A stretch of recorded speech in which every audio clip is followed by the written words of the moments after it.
Well, India continue to chip away at that wickets column. 2 for 71 in the second session of play of this Boxing Day Test. Still only 9:45 in the morning in India. If you're just catching up after losing the toss, Ajinkya Rahane had a significant impact in session number one, where India managed 3 wickets. They've picked both batsmen that went into that lunch break in Manas Labuschagne and Travis Head. So on ESPN Cricket for Matchday, let's check with Akash Chopra. Does that Labuschagne wicket tilt this session too in favor of India, or is it even Stevens as far as that session goes, Akash? India's session, because let's all remind ourselves that it was Australia that won the toss, elected to bat first on a pitch that which looks like a good batting surface. Don't just go by the number of wickets that have fallen. This is a good batting surface. We've not seen exaggerated swing, seam, swing, or spin. We've seen nothing of any rather alarming things from the bowlers. So it's down to good bowling, down to some amount of mediocre batting. But in the end, this session once again belongs to Team India. That Marnus wicket, of course, tilted the balance in favor of India quite hugely now, because five down with Payne and Cameron Green. Cameron Green is playing only second test match. Payne, of course, scored runs in the first game, but then there's only now the bowlers to follow. All right, let's talk about Mohammad Siraj. We did see him right after lunch as things turned out. We see 9 overs of him in Test cricket. He's partnered with the fellow debutant in Shubman Gill to get Labuschagne as his first wicket. What have you made of his first 9 overs? See, in my opinion, he should not have started right after lunch, because this is what we discussed on match day earlier. That you start a new session with your best bowlers, Bumrah and Ashwin, being the two best bowlers for India on the day thus far.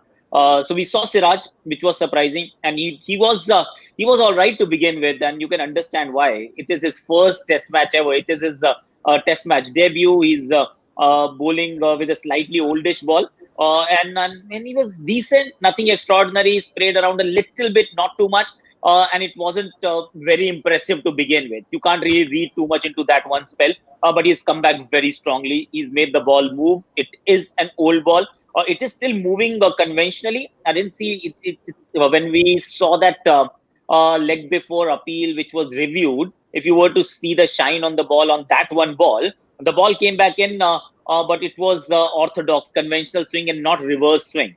So if he's able to bring the ball back in and take the ball away whenever he wanted, that is just telling you that he's actually bowling well. And that last spell was very good, with or without Manas Labuschagne's wicket. I think that spell was as good a spell you would see from a pacer bowling at that phase of the game, let alone by a debutant. All right, now the Labuschagne wicket itself. Usually, when batsmen are caught off their pads or down the leg side, the folklore and commentary is, oh, that's a bit unlucky. Now, with these sorts of wickets, do you call it unlucky? Do you call it bowling to a good plan? Is it a plan that oozes confidence in you? What did you make of it? Well, there is, of course, a plan. You've got a leg gully in place. You've got actually, even with a slightly newish ball, it wasn't like a 70, 60 over ball, old ball, where the ball is reverse swinging. When the ball is reverse swinging, this is a fantastic plan.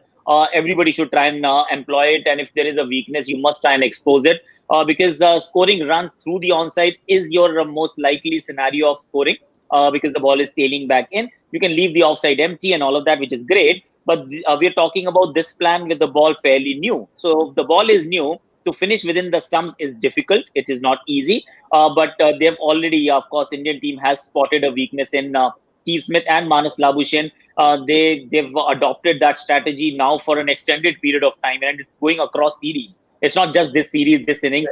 We saw that happen on the previous tours as well, that you want a leg gully for Steve Smith. I remember even Mahendra Singh Dhoni employing something like this a long time back, and then finding success. So there is a strategy. It is not unfortunate anymore. They will have to figure out a way to keep the ball down. The only problem here, Ronak, is that when you're playing off your hips, off your legs, it's very difficult to keep the ball down as soon as you want, like as soon as the ball leaves the bat. It is not that easy. So either you'll have to go with really soft hands now, where the ball is not carrying, but then you forego the possibility of scoring a boundary there. If you're just playing it with soft hands, it is not going to carry for sure, but you won't get a boundary either. So that's the trade-off that Marnus and Steve Smith both will have to make, because that is no longer an unfortunate way of getting dismissed. There is a trap, and you've walked right into it. Yeah, more teams have done this. To Smith in particular, Labuschagne is still young in his Test career. But what I'm curious to know from you is whether this is perhaps one of the hardest shots to just resist temptation of. You're so keen to just get your bat down. It's not like the one outside off where you can let it go and you can build your way. But is this instinctive shot of your body one of the hardest to resist? Is this going to be a way that more and more bowlers attack the likes of Smith and Labuschagne now? That's true, and these are modes of dismissals where on pitches that has a little more bounce. A similar kind of shot on a pitch in Mohali or a pitch in Delhi would never carry to a leg gully fielder standing that deep or close. It wouldn't matter because the ball actually dies. Ball does not carry to slips, leg gullies, etc. In the subcontinent.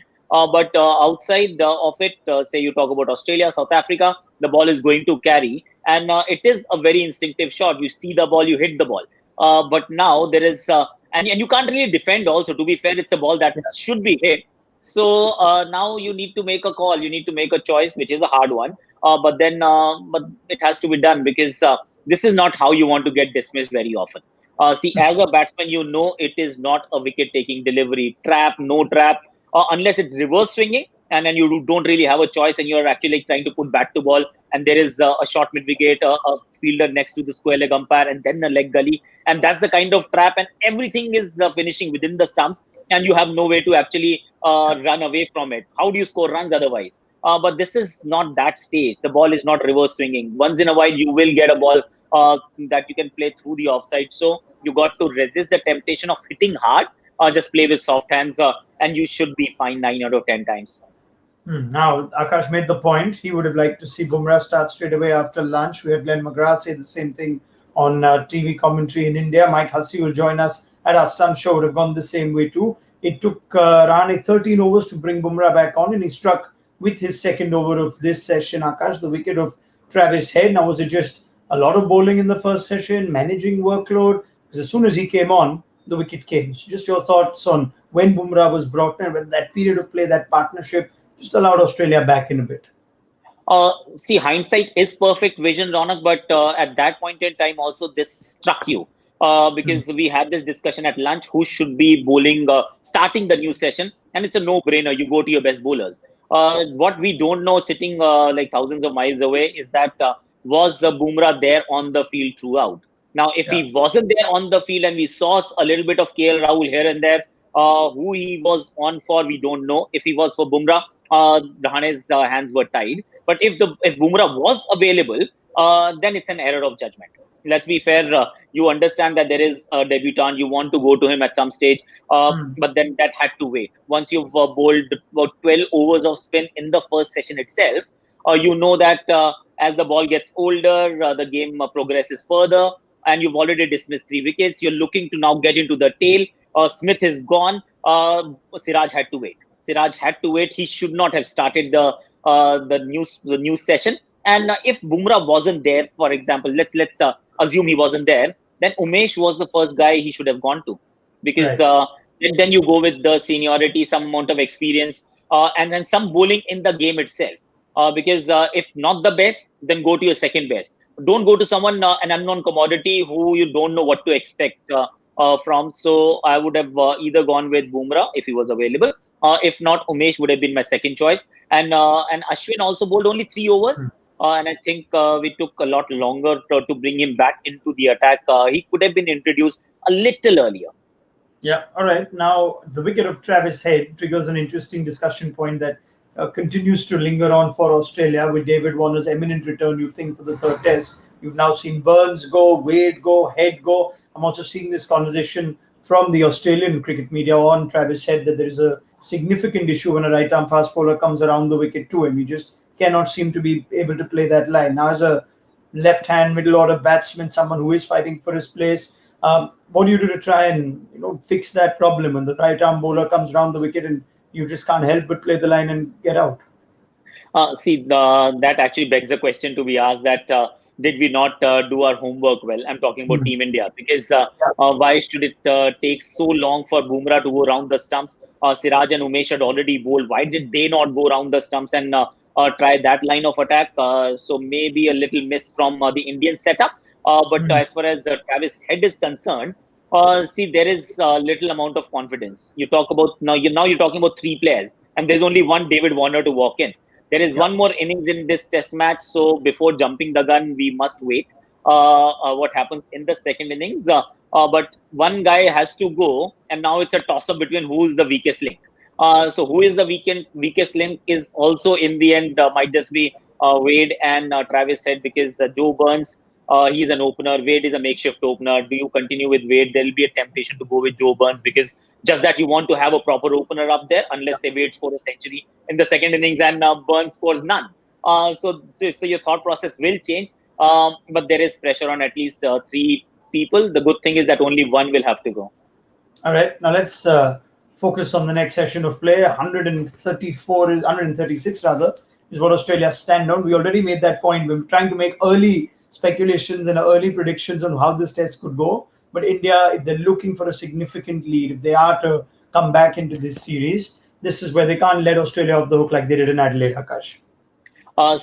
Tail is going to trouble. It does trouble a lot of subcontinental teams the moment we step outside. And there are legit reasons for that, because here in the subcontinent, it's the spinners, the Rangana Heras, the Ravichandran Ashwin, Ravindra Jadejas, who come and pick back full of wickets. They are the ones who dismiss the tail also. So fast bowlers don't really get to do that job. And now you don't expect that role to be played by a spinner. And therefore, in alien conditions, you're expecting a fast bowler to do that job with sometimes no reverse swing at play. And even if it's there, it's a skill that you haven't really mastered because you've not practiced enough. And just to add to your woes or problems, the fact is Cummins, Hazelwood, and Stark are no mug with a bat. They actually can bat proper. So this tail is not really a tail. Pat Cummins is a bit of an all-rounder. Same can be said about Mitchell Stark. They are going to trouble you a little bit, pain with runs in the last innings. He will be, of course, confident. Cameron Green is looking 50-50 against spin. So I'll have Ashwin bowling a little longer at him, because he seems fidgety. He's not 100% convinced or doesn't have the same kind of belief in his defense as he is confident against the faster bowlers. So dismiss the tail, even though it's not really a tail. Let's be fair. It is a fairly decent lower batting order, lower middle order, lower order batting, which needs to be dismissed. Yep. 220, 230, 230, 100 runs from here, you should take it. All right, let's see if this ends up being India's day convincingly. If they can manage to just run through the tail, they'll need that one wicket. Tim Paine has been man of the match last game. He secured Australia a position of strength from what looked more vulnerable slot in Adelaide. So let's see if they can get that early wicket. We'll have thoughts from Akash Chopra and Michael Hussey on ESPN Cricket for Match Day at the end of it. So thank you very much to Akash. Do join us then, and viewers in India, remember, and in the subcontinent, catch live, catch clips, catch highlights as they happen on ESPNcricinfo.com, as well as the all-new ESPN Cricinfo mobile app. We'll see you at Stumps.